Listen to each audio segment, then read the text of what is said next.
नमस्कार दोस्तों, मार्केट की बात करेंगे तो मार्केट में एक तेज़ी बनी है बजट के बाद।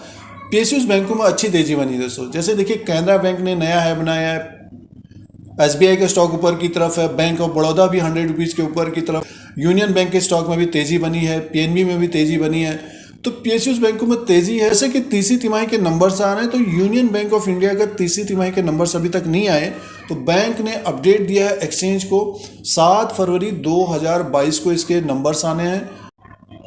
तो किस तरह के नंबर्स रह सकते हैं, ब्रोकरेज हाउसेस ने अपना अनुमान दिया है, उसको चेक कर लेते हैं। शेयर प्राइस देखिए ऊपर की तरफ आया है और इसका जो 52 वीक हाई बनाया था नवंबर के महीने में, अगर आपके पास स्टॉक है तो 54 रुपये 80 पैसे तक हाई बनाया था 9 नवंबर 2021 को। उसके बाद गिरावट रही, लगभग 43 रुपये 44 रुपये के आसपास तक आया। फिर से एक तेज़ी है दोस्तों। तो तीसरी तिमाही के नंबर्स में अगर नेट प्रॉफिट बढ़ के आता है सालाना और क्वार्टर एंड क्वार्टर के हिसाब से नेट इंटरेस्ट इनकम बढ़ता है, तो स्टॉक में एक तेजी रहने की संभावना रहेगी। बट ये सबसे इंपॉर्टेंट पॉइंट ये है कि ग्रॉस एनपीए और नेट एनपीए कम होते हैं, तो डेफिनेटली स्टॉक और अच्छा करेगा दोस्तों।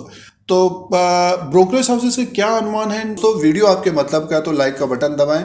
स्टॉक मार्केट से जुड़े रहने के लिए सब्सक्राइब और बेल आइकन को प्रेस करें नए नए वीडियोस देखने के लिए। दोस्तों, तीसरी तिमाही के लिए, थर्ड क्वार्टर के लिए ब्रोकरेज हाउसेस का जो अनुमान है, देखिए यूनियन बैंक का नेट प्रॉफिट जो रह सकता है 1033 करोड़ का रह सकता है। 69% सालाना बढ़ सकता है और 19% डाउन रह सकता है क्वार्टर एंड क्वार्टर के हिसाब से। तिमाही दर तिमाही के हिसाब से 19% का कम रह सकता है, डाउन रह सकता है, और 69% अप रह सकता है सालाना। नेट इंटरेस्ट इनकम की बात करते हैं तो 6,969 करोड़ का रह सकता है। 5.8% सालाना बढ़ सकता है और 2% क्वार्टर एंड क्वार्टर के हिसाब से अप रह सकता है। तो इंटरेस्ट इनकम 6,969 करोड़ का रह सकता है। 5.8% सालाना बढ़ सकता है और 2% की बढ़ोतरी क्वार्टर एंड क्वार्टर के हिसाब से बढ़ सकता है।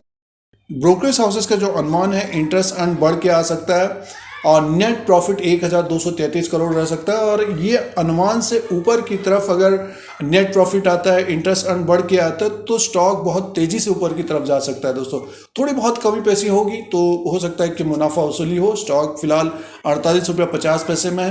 अब शेयर प्राइस के अनुसार बात कर लेते हैं। यूनियन बैंक का ये चार्ट लगा हुआ है। अगर हम चार्ट पैटर्न के अनुसार बात करते हैं तो देखिए, नीचे की तरफ का जो सपोर्ट बना हुआ है लगभग 41-40 रुपये का बना हुआ है और 2-3 बार इस तरह का हो गया पिछले 3 महीने के अंदर, 3-4 महीने के अंदर।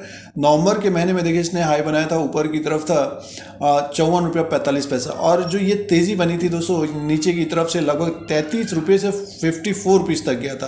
तो उसके बाद एक स्टॉक में गिरावट आई, मुनाफा वसूली हुई। नवंबर के महीने में इसने हाई बनाया, उसके बाद देखिए मुनाफा वसूली हुई इसमें और ऊपर की तरफ टिक नहीं पाया। ये कहने का मतलब 50 रुपीज़ के ऊपर टिक नहीं पाया। बहुत सारे निवेशकों ने प्रॉफिट बुकिंग की और बियर्स भी हावी हो जाते हैं। स्टॉक नीचे की तरफ गिर के आ गया ये 41 रुपीज़ तक। बहुत सारे लोग बीच में ट्रैप हो गए होंगे जिन्होंने लिया होगा यूनियन बैंक को। फिर से देखिए तेजी आ गई।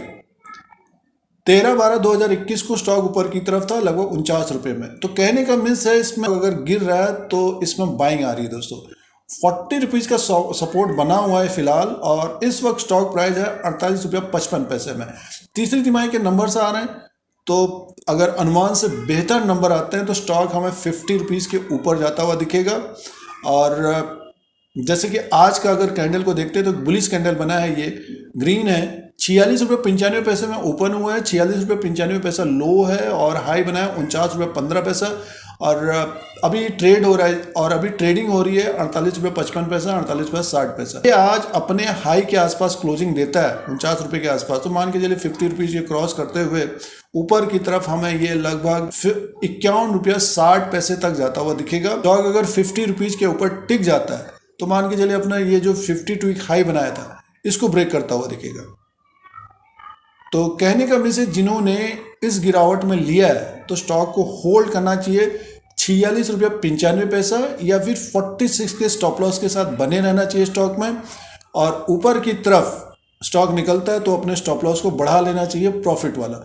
और जो खरीदारी कर रहे हैं तो समय देना चाहिए स्टॉक को, और जो समय देना चाहते हैं स्टॉक को डेफिनेटली ये 54 रुपये को क्रॉस करते हुए 5860 रुपीज तक जाता हुआ दिखेगा। और ये प्राइस था 29/11/2019 में था दोस्तों। अगर ये 58 और 60 रुपए के आसपास तक पहुंचता स्टॉक में एक बड़ी तेजी आती हुई दिखेगी 64 रुपीज तक।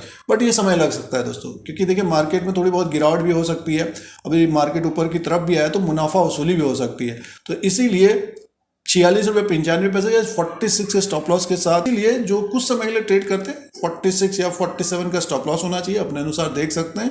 और तेजी बनती है तो अपने स्टॉप लॉस को बढ़ा लेना चाहिए, ये ट्रेडिंग के लिए। और जिनका निवेश है स्टॉक को एक तरह से होल्ड करना चाहिए union bank of India limited को।